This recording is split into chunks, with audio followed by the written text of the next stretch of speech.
Hey there. So today I'm going to show you how to redo an old set of stairs. We have a set of stairs here that have been in the house for 100 years. There was carpet on them. I took the carpet off already. I'll show you a little picture here of what they look like now. Old paint, nails, staples in them. So I'll show you how to redo those and bring those back to life.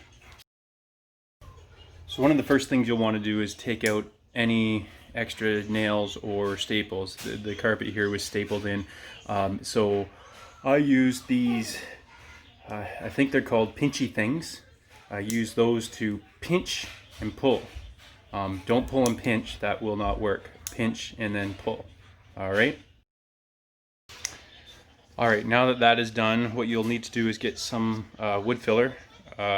So I got a container here. I'm going to fill all the little holes that were left by the staples so that I can then paint over them. There's some cracks and stuff too I'm going to try to fill with this. So what I do not have is any sort of equipment to put this on. So I found an old, well, I don't know if it's old or recent, but an old credit card. Hopefully it's not my current one. I will use that and I'll show you here. You can put it on and apply it like this and spread it around. Seems to work pretty good. I don't know if this will work at the stores anymore. I'll probably try that because I'm almost out of wood filler. So if it doesn't work, then I'll figure out something else. So now that you've filled all the holes, I kind of made a mess. So there weren't this many holes. I just liked applying this stuff, so I kind of went a little crazy with it. It was very soothing to apply it, so I just kept doing it for hours. But now we need to sand. So I got this piece of equipment here. It's a little hand sander, I think, or it's a mouse, I guess is the name of it. So I will sand this and we'll see what happens. As I said, was just about to start sanding and I realized that my sander was called a mouse. So I went ahead and I taped some mouse ears on it.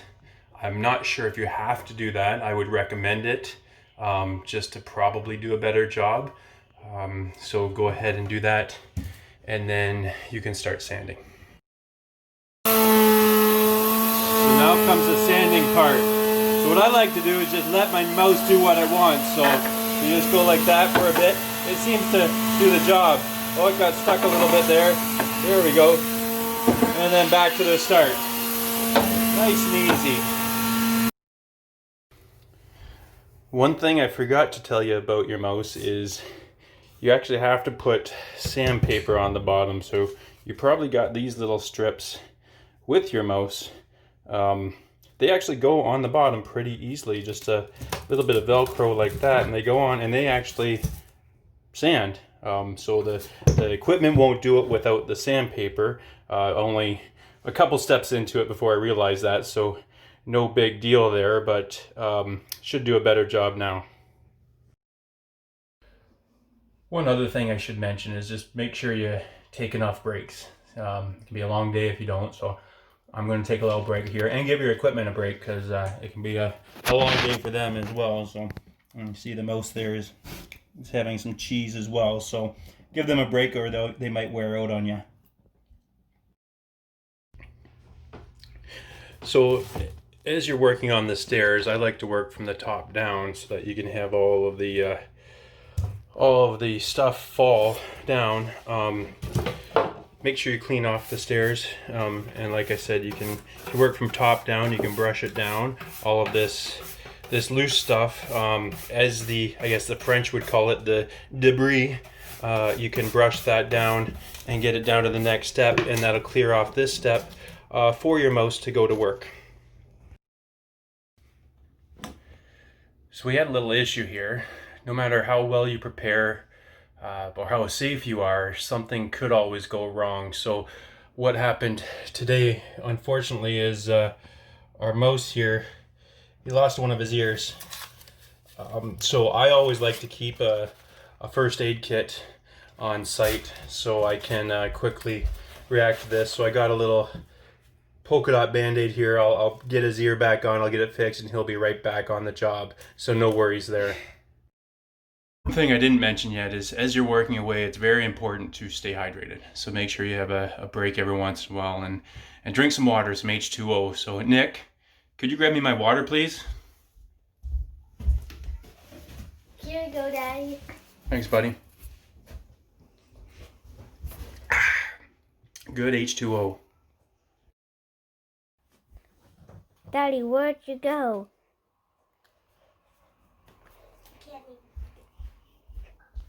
Guess he's taking a break.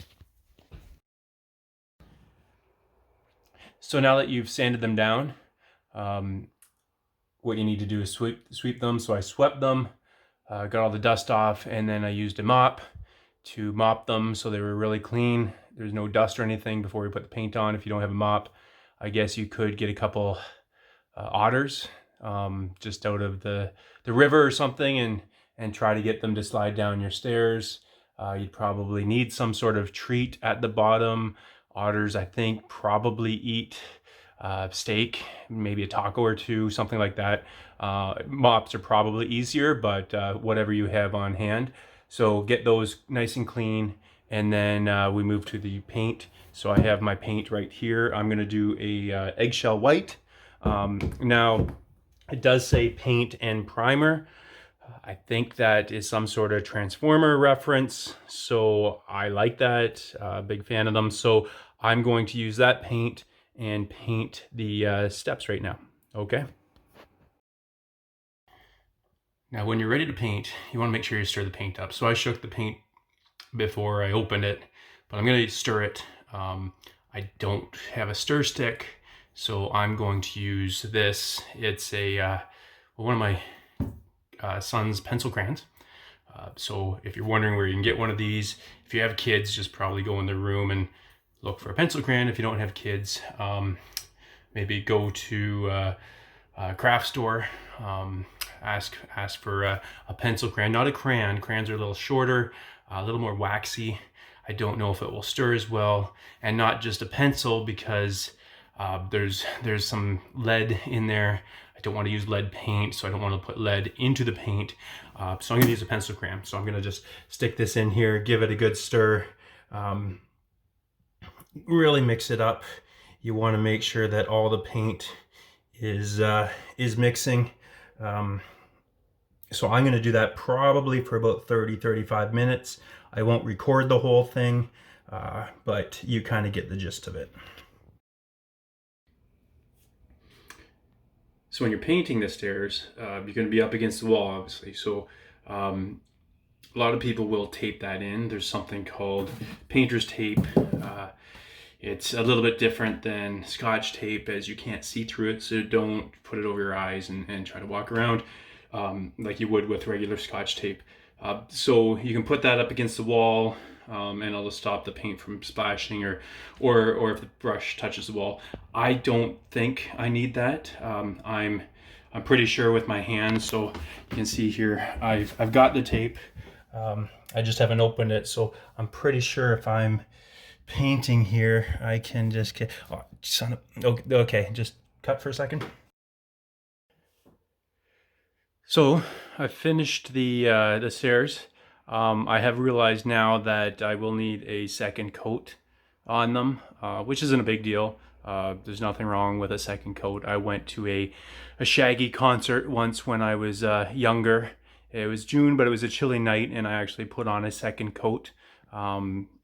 Nobody thought any less of me, so second coats aren't bad. So I'll let this dry for a while, and then I'll put on the second coat. Now I did start at the top and work my way down so I wouldn't get stuck at the top of the stairs. And oh crud, I think I left my water up there. Crap.